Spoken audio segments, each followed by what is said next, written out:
This is Jo Henderson Disc Golf, and I'm sponsored by Okanagan Discs, and you're listening to the Chain Clankers podcast. You're listening to the Chain Clankers podcast with your hosts, Quentin Ferris and Horatio Gonzalez. Follow us on Twitter and Instagram at Chain Clankers. How's it going, everybody? Horatio here with Quentin with the Chain Clankers podcast. We are happy to have you again for this very exciting episode. Quentin, please tell us what we are going to talk about today. Yeah, man, we have a super fun episode for you guys today.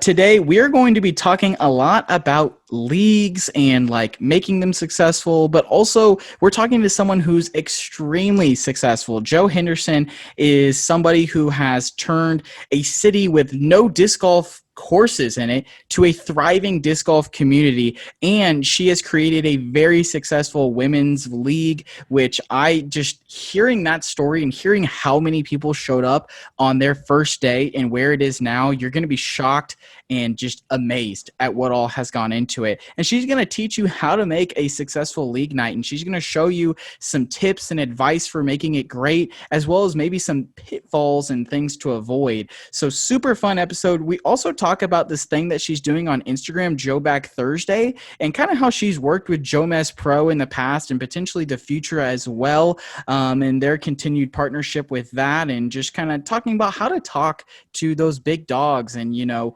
collaborating with other people and even just going up to people out on the course and talking to them. So super fun episode. Jo was incredible to talk to. Wish her nothing but the best in the future and what she's doing.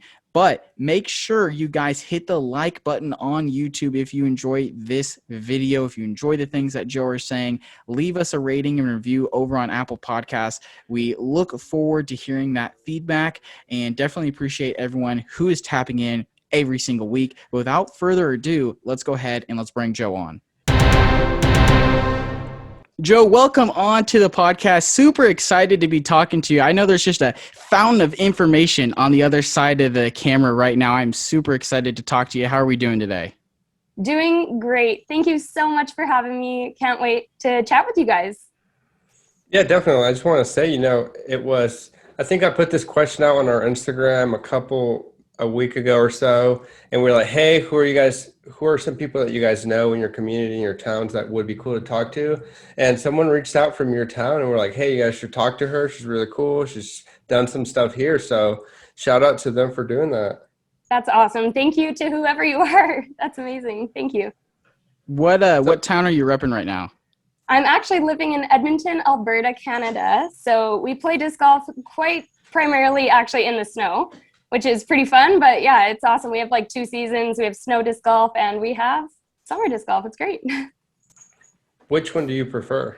Honestly, for me, I would say that the winter golf makes me a better summer golf player. So like I definitely love both, but I would say that the summer golf is way easier and you feel a little bit more confident in your game for sure. Nice. Yeah, I feel I've been someone who recently is team winter disc golf right now. So yeah, I just love hearing that, especially someone who has so much more snow than we have had in recent winters. So that's really interesting. Any tips for like playing in the snow? Tips for playing in the snow. Definitely dress for the weather. Dress for whatever weather you have there.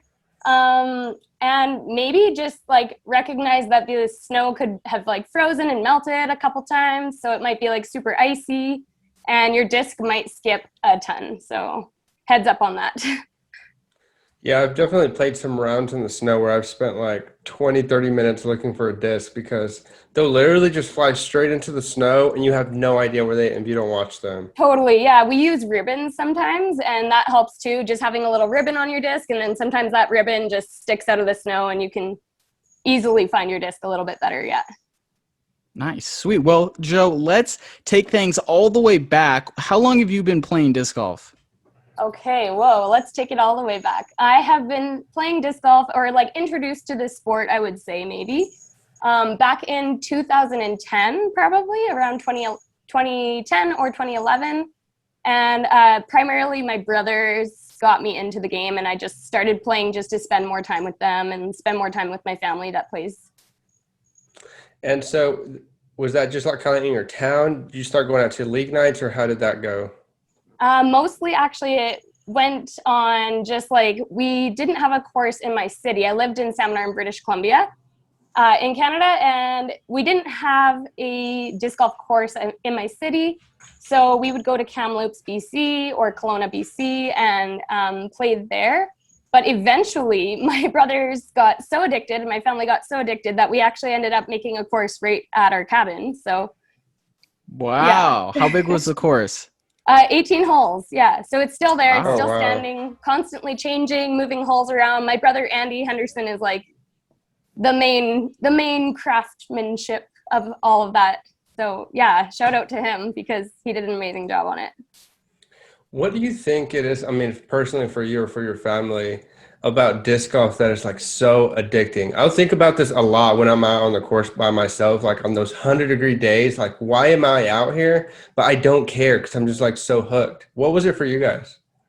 For us, I think for my brothers for sure. I think for them, it was definitely more about like the personal achievement and like the personal growth that you can have with disc golf. And it's honestly for me that when I started, it was just like a nice way to get out. It's like basically a walk in the park with a purpose, which felt amazing to me. I could just go for a walk, throw a couple discs, go for a walk. Like it just was so natural for us. And my mom and dad actually grew up playing disc sports. So I think that was probably a big part of it. And they've always been really, really athletic. So for us, it's just seems really natural just to get into and dive into. What was it that kind of like turned it from a walk like with a purpose and a little bit of competitiveness to it to actually like, hey, this is something I would like to go out and do as much as I humanly can? Like, where did that like addictive factor come in, I guess? Right. So for me, the addictive factor actually came in pretty well, I would say, just when COVID hit. It was definitely due to COVID, and there was no like gym or anything else that I could do that was like physical activity, exercise, like that was allowed during COVID. And so for me, I think the majority of my competitiveness definitely came out from that. And it was pretty sweet just to see how many people actually had the same experience as me. And I've been able to connect with a lot of people through that alone. And yeah, I played a doubles tournament back in October, I think. It was just like a casual like league doubles every Sunday, kind of weekly doubles. And I asked them, I was like, so like, are there any females that play? Is this something that happens regularly? And they actually said, yeah, like lots of females come out. And I was like, so excited to get there and like check it out. And I got there and scanned the like environment, and I was like, what? I'm the only woman here. I'm the only lady. So yeah, that's kind of when for me, I was like, okay, I can keep up with these guys. And I actually am not doing too bad. Like I'm keeping up and I'm playing a decent round. So why not get more competitive at this? And for me, that was kind of when it clicked. And so you know, because we have league nights here, and we'll get women come out to like the doubles ones now and then. And I've definitely seen it. There's definitely, you know, like there's that, you see it kind of in the ladies. They're a little worried of like just like being partnered up and like their partner just having like kind of that face of disappointment. It sounds bad, but it's so true. Like I've seen it. And I've been like surprised, like, and I think some guys have been surprised because like some girls that go out there, you know, they'll do that. And then they want to try harder and like they want to like be the best they can be. And they end up like surprising their partner. Did you have that like when you started playing? Definitely. Actually, that the first day that I went to that like league weekly doubles, it was interesting because the player that I did get partnered up with, I could definitely sense like, oh shoot, like darn, I got paired up with the only girl. Like I could definitely sense that. But after I threw my first shot, they were all like, where have you been? Like what has been like, what? So that was really cool to like kind of surprise them on that first hole with my first drive. It was like this moment of like, like I can breathe easy. I'm in the right place. I feel so good about my game, and I'm ready to play. I guess an interesting thought to kind of bring in here is like, let's say maybe you were a notch or two down in skill level from where you're at, and you were in that same situation, and like you can kind of sense that the other guys, you know, maybe not upset, but wishes it was not you. Like, what advice do you have for the ladies out there, or even like, you know, guys, you know, sometimes you'll have that advanced player who's like at like head to the ground, like I'm going to win this, and you're just like out there to have a good time, and like you kind of have those nerves of being with that person because you're not as good as him. Like, any advice for those people? For the women, I would just say try your best, do what you can, and honestly, play smart golf. Ask your partner and communicate that with them, and just say like, do you want me to lay up, or do you want me to go for it? Communication is super important in doubles tournaments, and I think that's definitely awesome to keep in mind. And maybe for the men, I would say like, just be so encouraging, and that person is probably feeling incredibly nervous, and they probably know how you're feeling, and so just try to play it off as if it doesn't really matter, and maybe just give them encouragement.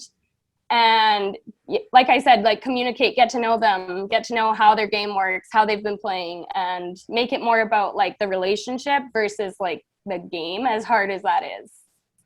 Yeah, it's definitely, really good, because I was one of those that got addictive really quickly. Like last year when I started playing every day, twice a day, and then found out about league nights, and then found out about like the local league. So I started going out to those, especially like one is just like down the street. So I wanted to go play doubles. And I mean, I was that new guy, like the new COVID player, with like the new, like the starter pack and like the trooper bag. Like I was that guy, but I was just hooked. And like, to me, like I just wanted to play, and I was super excited about it. But a lot of these guys, they've been going out to these league nights for years. And you could tell kind of like that same kind of disappointment, like, oh, I'm with the new kid, like the new guy playing. And I would say one thing that I would see from other players in the same situation is they would constantly be apologizing, constantly be like, oh, I'm sorry, like I suck, or like, oh, like you're pretty much doing all the work, like sorry, like, and just complaining and kind of ruining it, when a lot of those guys like didn't really care. They were super cool, like they were happy to meet people, and they know you're not great. But I feel like the new guys, instead of like adding to that relationship like you were talking about, we're just kind of bringing down the vibe. Totally. Yeah, 100%. I think like if you just encourage them, and like if you build up their confidence is going to grow. They're going to play better. So everybody knows like if you have a good mental game, then you're going to definitely play better.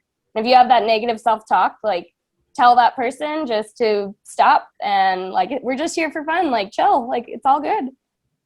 No worries. And I mean, that's also kind of like truth. Like at the end of the day, like I'd say 90% of people go out to play disc golf for fun. Like that's something we have to keep at the back of our minds. Like we're not going out here to, you're not going out to doubles league trying to win $1,000. Like maybe you'll hit that sick ace and that'll be awesome. But like you're going out to have fun. So like definitely I agree with everything you're saying. Try to meet the person, even if you're not winning or you're getting bogeys or whatever it is. As if you can continue to be encouraging, then at least the vibes are good, because no one wants to be out, especially when it's 100 degrees, and just not have a good time, not be playing well, and then just hearing negative talk. I don't know. Maybe no, exactly. And I know from experience, actually being on a card with a bunch of people that have that negative self-talk, it brings down the whole vibe. Nobody's having fun. It's kind of a drag, and you go there to have fun, right? So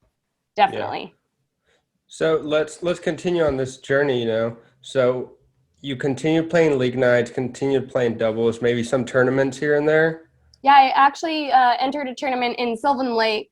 It was my very first tournament, and it snowed in May, which is very unheard of in Alberta. So, but it happens, I guess. So yeah, it snowed, and there was no tee pads, and I was slipping all over the place. Didn't play great, but it was a good experience for sure. And how many people were in your tournament, like for the ladies? Oh, 3, 4, 5, like not very many. There was 3 in my division. In the whole tournament, there was probably 6, maybe. Okay. Okay. Mhm. I feel like I've gone to plenty of tournaments with one or fewer, so we'll Okay, take 6. That's not 6 is bad. That's good. not Good. bad. Nice. So like, okay, first tournament, snowy, had a good time, but not the best performance. Was there a moment of maybe I shouldn't play tournaments anymore, especially, if I just spent all this money and didn't really play too well? Like, what was that thought coming into your head? Or was it like, no, I want to play more tournaments. This was a blast. Definitely during the tournament. I would say in between my first and second round, it was so cold. It was like -2 degrees in Canada, so just so cold, and my hands were freezing. I had to wipe off my discs all the time, which was such a bummer. And yeah, and it was a lot different than I thought it would be. But I think because of the elements, obviously, it was a little bit more of a less enjoyable experience. But the card mates that I had made it amazing, so that was really fun. And I would say that my caddy, my boyfriend, did a really good job of keeping my spirits high. And he was like, "No, you're like, this is a one-off, Jo. Like, come on, you know better than this. Like, you can do this." And it was definitely in between the second round where I was like, okay, I got this. It's okay. Yeah, I can do it. So in between those rounds, I was definitely feeling it. It was very cold. Do you feel like you gain, obviously you gain experience, but what do you feel like you gain from doing tournaments personally?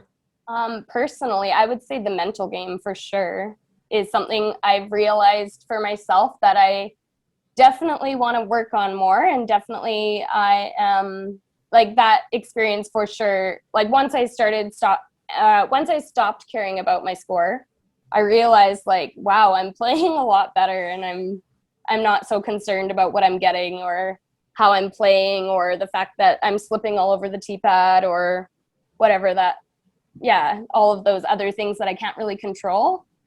Once I stopped really worrying about that, then I started playing a lot better.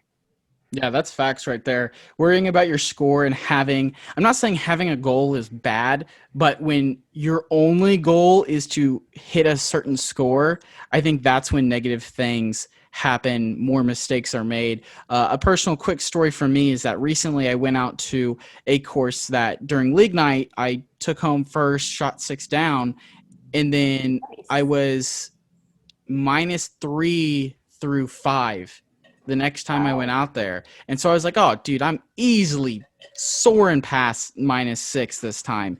And Yeah, it ended the round at -5 because literally the rest of the round, I kept telling myself what I was at through what. And so then the only thing that you're focusing on is that score, which brings your play down. You get more frustrated. You start feeling more unapplied pressure, which you don't have to have, doesn't help you at all. I think there is positive pressure, which helps you perform under the clutch, but this is just negative pressure that means literally nothing. So I guess totally. my question with that is there anything other than you just trying to tell yourself, like, don't do that, but like what happens when like those thoughts constantly continue to come into your head?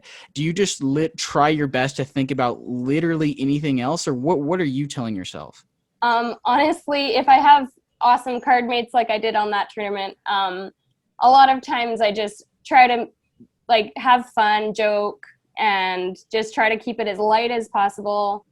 I'll definitely laugh at myself because I think that helps. It kind of shakes off some of that pain, maybe from a bogey or from anything. Yeah, from a slip on the tee pad or whatever it might be. But yeah, I think for me, just keeping things light and continuing to just have fun. Try to remember why you're there and why you play disc golf is because of the fun and how much fun it is. So, Yeah, yeah, no, I think we hear that from some of the pros we've had on about just kind of distracting themselves.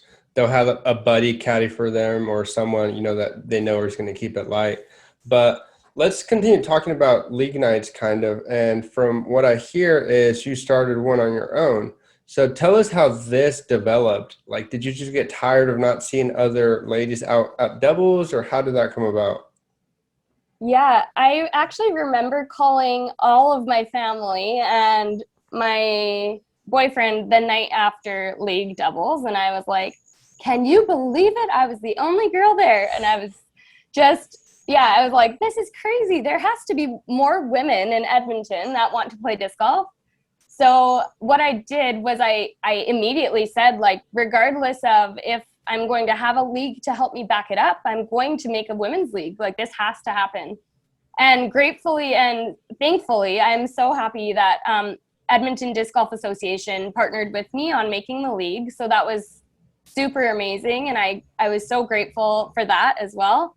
And honestly, word of mouth, I just started saying to people, I'm going to start making a league. We're going to have a women's league. We're going to do this. And then so eventually it just became a thing that, like, this is happening. And the more and more women that I saw on the course, the more women I would say, hey, I would just walk up to them on a round and I'd be like, just so you know, we might have a women's league come spring, like, get ready and, like, be prepared.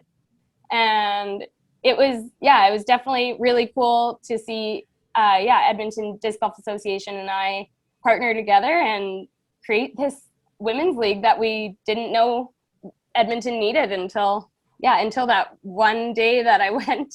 There was no other ladies at the tournament. What was the turnout like at that first women's league night? Oh my word. That was wild. I actually remember, I'll back it up a little bit, but there was a call between the president of the Disc Golf Association. His name's Tim Plamondon. And so he was on the call, and then a woman named Vicky, and she's the secretary of the Disc Golf Association. And it was just wild. I remember having our first meeting and basically meeting them face to face for the first time. And because of COVID, we couldn't really meet up too much. And so I met with them, and Vicky told me that it went live, like, registration is open, this has happened. And it was crazy. She was like, oh my word. And she was like, guess how many people we have? And I was like, well, maybe 5, 15, like maybe 20. 20 is like pushing it. That's pretty big number.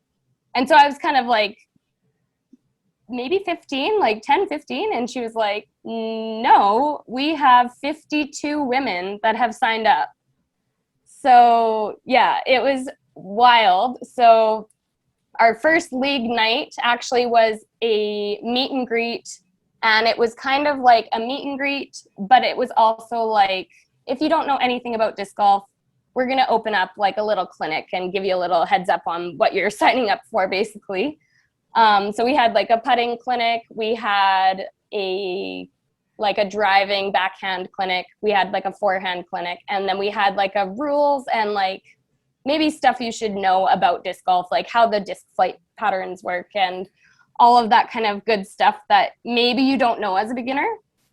So that was our very first night, and it was in the midst of COVID, and we had regulations and a bunch of restrictions on how many people could be outside together, but it was incredible. The turnout was fantastic. I think we had all of 50 people coming out on that first night, like just insane. And we actually are so blessed to have a company called Disc Golf Supply Co. to be our sponsor as well. So they sponsored our entire league, and they also offered a $20 gift card to each of the women's league members who signed up. So super cool. That's awesome. I mean, 50, that's a good turnout for like just like a regular league night, like just guys or whatever. Oh yeah. It's pretty impressive. And I would say that we are 1/3 of the Disc Golf Association members now, like the Edmonton Disc Golf Association. We are now taking up 1/3 of the space. So that just shows you, like, we have 3-4 leagues. So that just shows you, like, we're taking it by storm. Like, it's pretty amazing. And so that's continued to grow. Oh, yes, it's definitely continued to grow. I think we're approaching around 65 now. So yeah, we're growing, and it's pretty insane. Yep. So that first league night, you had the 50 plus ladies show up to that. How many of those 50 that showed up really didn't know much about disc golf, or like were there and wanted to learn like firsthand experience about disc golf? I would say probably close to 90 to 80% of them. didn't have a clue. Like, yeah, I would say probably around that, because I would ask the question every time. I was the putting kind of like station that was my role. And every time I had the same question, I just wanted to know, like, how many of you are new at disc golf? How many of you have played? Like, for me, I've played like around 10 years. I've known about it. So how many have you like played? And the answer was always like, oh, it was because of COVID, oh, this, oh, that. Like, it was very much the theme of the response. So, And obviously, with the growth to, now around 65, would you say that, most of the people are returning players? It's not just a constant new batch every time. So oh, it's yes. pretty Yeah, established at this point. definitely. I would say that like it's become its own little community. And I feel like a lot of these women have found refuge in the fact that like it's a night off from their kids, or it's a night off from having to, I don't know, like walk their dog in a park over here, and like now they can walk their dog on a disc golf course or whatever it might be. Some of the courses allow that. So yeah, but it's pretty cool to see all these women just like, they don't really mind what their score is. They don't really mind anything. They just are there for like the social interaction, and they do enjoy like getting better. Like, it's so fun to see. Yeah, it's fun to see them all say like, whoa, I just got my first birdie, or I just got my first par. Like, it's pretty fun to see and get to live that through their eyes too. And I think that's like super important to have, like, why like it's important for like league nights to have like a women's league night. We have one here in town as well.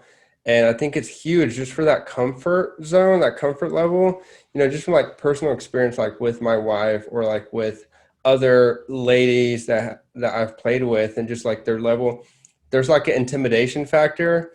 And like you as a player, you want to introduce them to the sport and you want to teach them as much as you can, but it's kind of intimidating to them because, and it's weird, like not everyone is as competitive as guys. Like guys, I feel like the way we're raised is you're just like raised to be kind of like a sport machine kind of. So you're like, from a kid, you're told that you're supposed to be good at sports and you kind of have that in you. And I feel like girls, unfortunately, don't always get that same. So you have the ones that they want to try sports and they want to learn new things, but they don't have that like competitive that like you're given to as a kid, like as a boy kind of. So I feel like it's really important for those woman league nights because you can go like with people at your same comfort zone and be able to play without feeling like you're not as good as the person that's teaching you or whatever. Definitely. Yeah, no, I think that's definitely true. And it's nice to see like the little pockets of like how people have paired up, and like you can tell the ones that are like the moms that have been moms for like 20 years and they are just like ready just to play some fun disc golf with their friends, and they invite their friends out, and that's like a social interaction thing for them. Or you have the ones like myself, like there's a couple of us that are like pretty competitive and that want to continue to grow and get better. And then you see the ones that are like just brand new and they're just diving headfirst in, and they're also learning as they go. So it's super cool to see the different pathways people take with disc golf. For any listeners at home that are, listening to you talk right now and are like, wow, that's so cool. Like, I would love to make a league like that. Like, I want to make a difference in my community and make it like a better place for all disc golfers. Like, what advice do you have for setting up a league locally? For me, I would say the advice that I would give you is to hook up with whoever is your like disc golf association league person, or like the president of that league.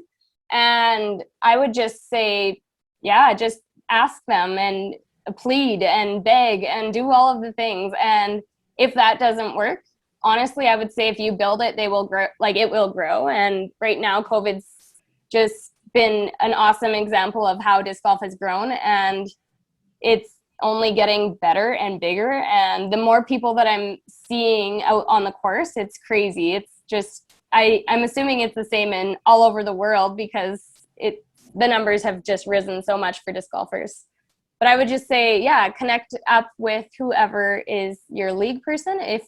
And then also the word of mouth trick worked very well. I actually had a funny story about this where I was about to tee off on hole 1 at Rundle Park in Edmonton, Alberta, and I was approached by someone, and he came up to me and he was like, "Hey, I just so you know, I think there's a women's league starting up."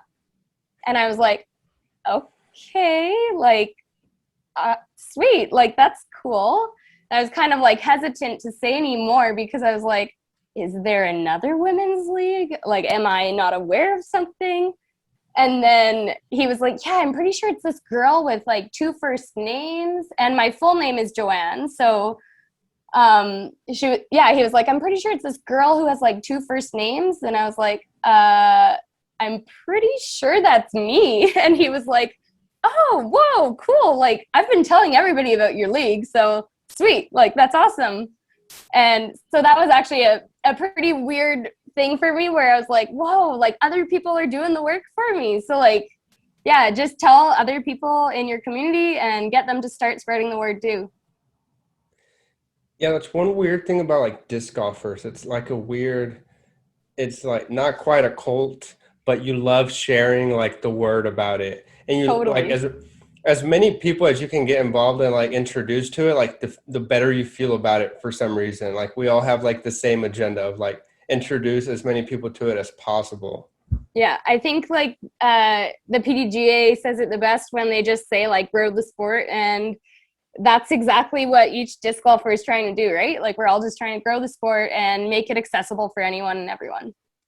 True, which is very well said. And another question I have kind of flowing in with this is like, let's assume you get the league going, right? You got the clearance, you are ready for takeoff on hole 1 on whatever night, Thursday night, we'll say, right?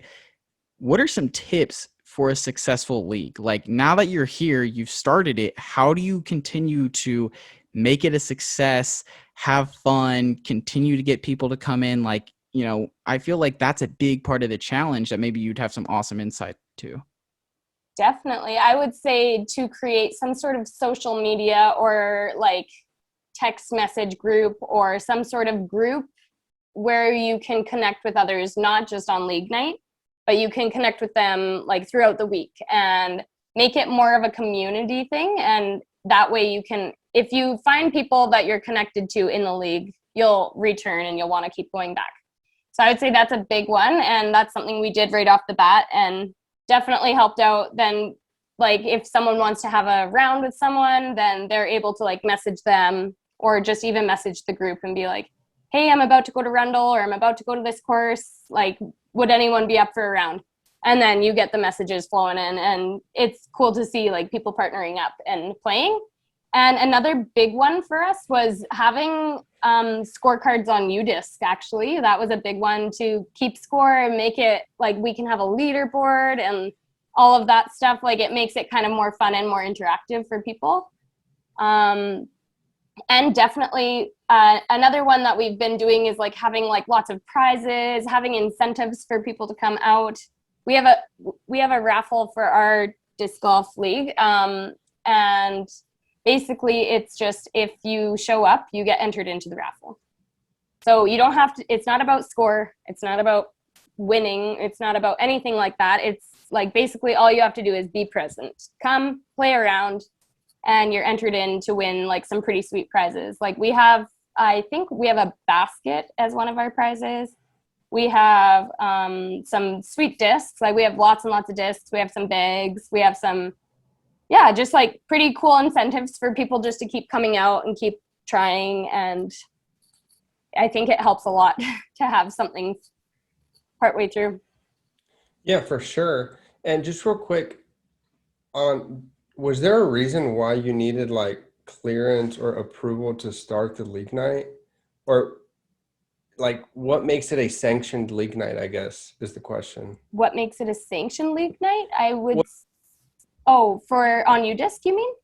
well, you just said, you Or, met with the president and then you met with their oh, secretary to make it like an official. Because I mean, what's to stop someone from just like, oh, I'm wanting to start a league night and then just make a right. Facebook group and like, oh, we're going to start a league night in my town.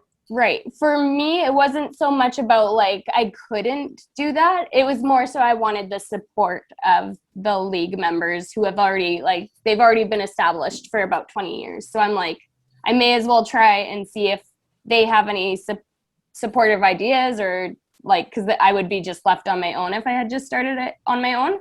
And I appreciate the help of them so much. And the members are just like so awesome. And I feel like in Edmonton, it's a pretty like connected, it's pretty connected now. So all of the leagues are kind of connected out of Edmonton Disc Golf Association. So, yeah.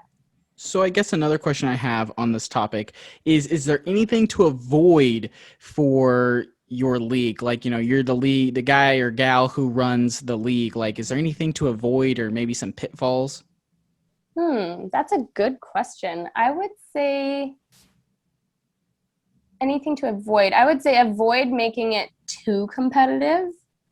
Maybe avoid making it all about the score sometimes. Sometimes we just like I said in the past, like disc golf, we all primarily play it for fun. And yeah, the bragging rights are pretty fun once you win and you get some bragging rights. But I would say like make it about the fun and like make holes like change up the holes sometimes. If you have one course, who's stopping you from changing up the holes and like starting a different tee pad somewhere else? Just try to make it fun for the whole league and make it challenging, but also really enjoyable. So did you see a increase in your local tournaments or people signing up for tournaments? Yes, huge increase. Yeah, definitely. I actually just played around with the director of our tournaments in Alberta, well, at least in Edmonton, and he said it was like he's run off his feet. Like he is just run off his feet with how busy it is and how full it is, and he's trying to accommodate everyone and make space for everyone, but there's too many people now to sign up. Like everything's full, so it's just crazy. Have you ever thought of, or maybe you already have and you can share your experience with it, of running like a women's only like tournament? Have you ever done that? Or like what are your experiences with that if you have? That is very interesting you say that, because this year for the WGE, I got my TD, I got my tournament director, and I went and did the test on the PDGA website. I got my officials. I'm an official tournament director now. And I was supposed to do a WGE event in Edmonton, but because of COVID, we got hit pretty hard in May, and it actually, like all of the tournaments in Canada, I think, were canceled. So that was a big bummer. So I was going to do one, but then because of COVID, I couldn't. And so was it going to be kind of structured like the same, like as far as like divisions, just the same way it's done now? Yes, definitely. Yeah, just the same way it's done now. We were going to do it at a smaller 9-hole course, so it would have been just 2 rounds of, I think it would have just been a shorter tournament just for the women, that like just to make it more accessible for them. Nice. Have you, I guess this is an interesting question. Have you seen any like interest level increases for women, like when the course is smaller? Like, I guess where I'm going with this is like when I was in Manhattan, Kansas, there was a smaller 9-hole course where like the longest hole was maybe like 225 or something like that. Like everything was in between like 150 and 210 for the most part. And like my girlfriend loved that course.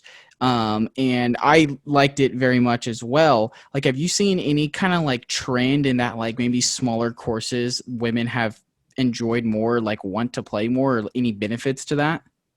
Definitely. We actually did that on purpose at our league. We started out at a smaller course. It's just that little 9-hole that I was talking about. And we started out with that course on purpose, just to give people a little warm up, just kind of get them ready for what's to come. And I've already heard from the feedback so far, it sounds like the Hills, the course that we were at, it sounds like that course was definitely a more preferred course for that reason, and just they felt like they were able to approach the holes in a little bit easier way. Like now it feels less daunting for them. So definitely I would say that.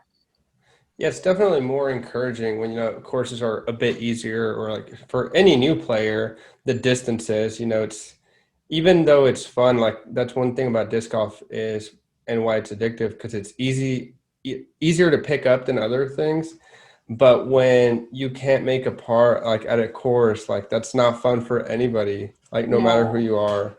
And so definitely. I think those courses are really cool, especially, we have a couple here in town. One of them is actually at an elementary school, and it's like on the actual school grounds, and it's just this tiny little 9-hole. And I feel like that's awesome because like kids can get used to the sport, and they can actually learn the rules, like a par and all that stuff, because the distances are kind of, it makes sense for them. Yeah, no, definitely. And that's cool that you're saying, like, talking about kids too, because I work at an elementary school and I actually help them choose baskets and choose discs. And so that's been really fun to see them learn how to like throw a disc. Or I've had many teachers ask me if I could come in and do little workshops with their classes. And that's been really cool to see too. Wow, that's awesome. Mm-hmm. Definitely something I would love to see happen here locally more. So love that the course is already on that school grounds, but just the more kids that can get involved, and it's so much fun, especially like for me, something that I absolutely love about disc golf is the fact that I can unplug, put my phone away for 2 hours or however long it is, and just be in nature, which you don't get a whole lot of that anymore. So yeah, the kids getting into it is, I think, really, really cool. I think we've had a fantastic discussion so far, but something I really want to talk about is this Joe Back Thursday. What is going on with that? Yes. So once I am on Instagram, so I am pretty, yeah, that's primarily what I use for social media. And I started something on my Instagram account for my disc golf account called Throwback Thursday. And it was just this way for me to be like, oh, I have all these videos of me throwing or my family throwing in the past, and I just had no use for them. So I was like, why not make this thing called Throwback Thursday where I post every week, and I'll post as well, but I was asking my Instagram followers to contribute and like tag me in their videos so I can repost them on my page, and so that everyone can kind of have a use for these videos that we haven't really maybe otherwise had a use for. And for myself and for my family, I know for sure we definitely take a lot of form videos or like just like ace runs or whatever it might be. But yeah, so I started doing that, and then I approached Jomez Pro and I asked them if maybe we could collaborate on this. And my thoughts were maybe we could call it Joe Back Thursday because we both have the start of our name is Joe. So that was definitely an exciting and fun opportunity to get started on. And Jomez has been incredibly awesome. I've been loving working with them on that and collaborating with them with, just to grow the love of disc golf and grow the love of like watching yourself either fail or succeed. And it's been super fun. That's really cool to hear that, especially how you guys were able to come up with that and like do that together. And that's one thing me and Quentin, have experienced when we started talking about doing this podcast, or just like eventually grown and just continue it, like the time we've done it so far, just how close and how welcoming the disc golf community is.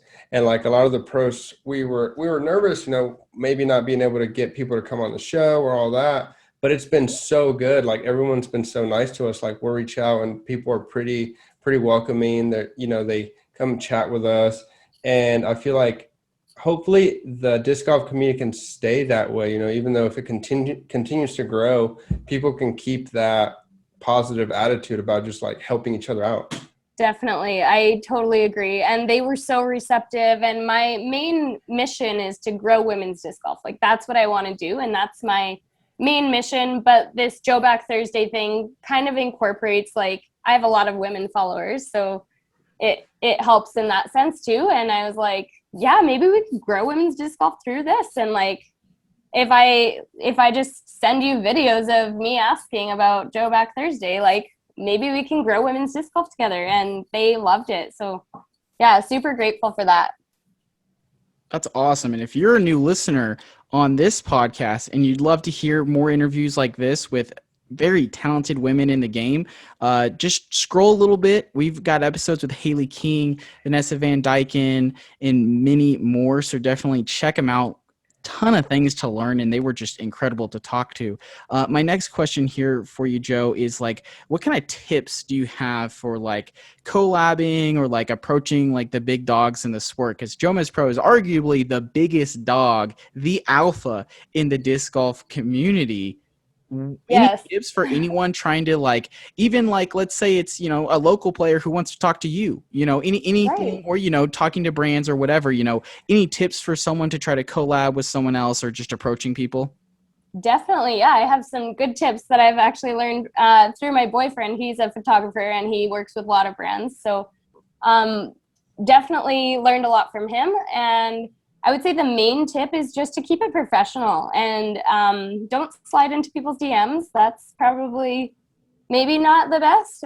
Maybe like approach it with an email, maybe would be like that's like usually a better way to go about it. It's a little bit more professional. And maybe tell them what you can give them. Like I told Joe Mez Pro, like I'm here to help you grow women's disc golf. And I expected nothing in return. So yeah, honestly, I would just say just to tell them what you can do for them and how you can be of service to them. Not what you want out of it, but how you can be of service to them. And clearly have your ideas stated.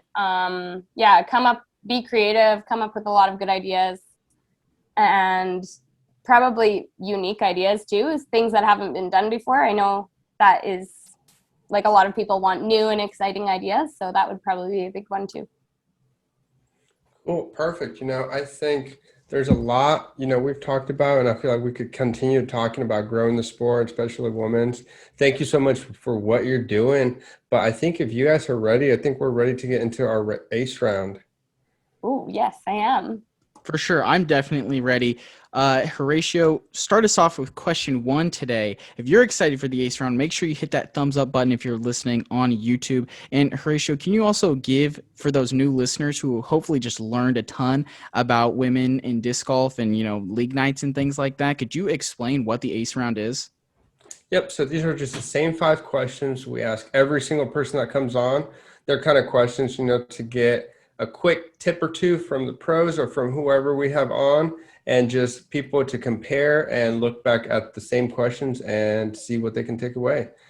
But the very first question we have is, you know, you have a lady that just came to your league night and she loved it and she wants to go buy her first set of discs. What one putter, mid, and driver would you recommend to her? That's a good question. For a putter, I would probably say, part of me wants to say a P Model S because that's what I putt with, but I would probably say something around maybe more of the style of like a Berg, something like that won't have a lot of roll, something that would be a little bit more sticky. A Cast Plus Berg probably is what I would suggest for a putter. And then for a mid, I would say probably a zone would probably be a Discraft zone would probably be the top disc that I would choose for a mid. And then if there was a driver, let me think here. A driver, let's say, I would say maybe a Sidewinder. I've loved my Sidewinder. That's kind of what was my gateway drug to disc golf. So I would say a Sidewinder by Innova. Nice. Those are some good choices. Our second question here is, what is the favorite course you have played and one course you would love to play? Well, I maybe will give my cabin course a little shout out. Its name is Peter Hope Lake, and I would probably give them a huge shout out because that's my little cabin course that I've loved to play so much. But also, if I can throw in an extra one, De La Vega is just an incredible course. And my brother used to live in Santa Cruz, like 10 minutes down the road. So I would say for sure that one as well. And one that I would like to play is Fountain Hill. I would love to play Fountain Hill. So picturesque. Where is Fountain Hill? Okay, is that also in California? I believe that one is in Las Vegas, if I'm not mistaken. Okay. I think that's the one that they were... A big fountain. I want to say it's Arizona. What was that? I think that's Arizona. Oh, yes, Arizona. That's totally it. Okay. Yeah, you got it. Okay, cool. I get the states mixed up, just like you guys probably get Canada. Yeah. Right? Yeah, that's our bad. Yeah, I didn't even think about that, but no, okay, next one I got here for you. The one tip you would give to yourself just starting out in disc golf. The one tip I would give myself is to go out and play by yourself. Enjoy a round by yourself and just see how your discs fly. Yeah, go play by yourself, because honestly, for me, that's when it kind of turned a corner, is when I started playing by myself and I started to not worry about whoever else was throwing or how their shots were doing, and I just was able to go out and enjoy it for myself. Yeah, that's a really good one. The fourth question we have for you: what is your favorite memory playing disc golf? Okay, favorite memory. This is a pretty good one. I was playing disc golf with my family here in Edmonton, and my mom was about to tee off. My mom plays disc golf as well. And I actually got to witness her first ace. So that was probably one of my best memories. And she's such an inspiration to me. So shout out to you, Mom. That's awesome. I love it that it's just like a family thing for you guys. Definitely. Yeah, for sure. All right. Last question I got here for you is, what is the biggest mistake you see new players make?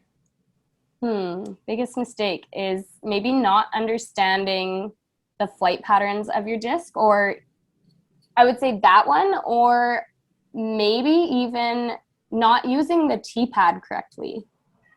Like for me, when I used to play disc golf, like with my brothers back in the day, I would just I would just run up to the tee pad straight on. Like I would just run up straight. But once you can figure out the angles of how to get your disc to fly a certain way based on the angles of the tee pad and using the corners of the tee pad, I would say that's a big one as well. Yeah, that's a really good tip. And all of those were such good answers, unique answers that we've not heard on every single episode. Those were awesome. That was a killer ace round. Jo, thank you so much for coming on the podcast today. Where can the people connect with you? The people can connect with me on Instagram and YouTube. I have a YouTube channel as well. It's called Jo Henderson Disc Golf. It's pretty simple. Cool, perfect. Well, thank you so much for your time, Jo. And, if there's any, to all the ladies listening, if you're tired, of going to league night, maybe just you're tired of the guys, maybe they're just too rowdy for you, and you want to start your own, you want to meet new lady disc golfers, reach out to Jo. I'm sure she would love to chat with you and help you in starting your own league night. That would be awesome. I mean, that's how we're going to grow the sport, is, doing our own part. You've obviously done it and it's going great. So thank you so much to that. For sure. Thank you for having me. This has been a blast. Thank you for listening to the Chain Clankers podcast. Make sure you follow us on Twitter and Instagram at Chain Clankers, and hit that subscribe button wherever you're listening to us from so you never miss another episode.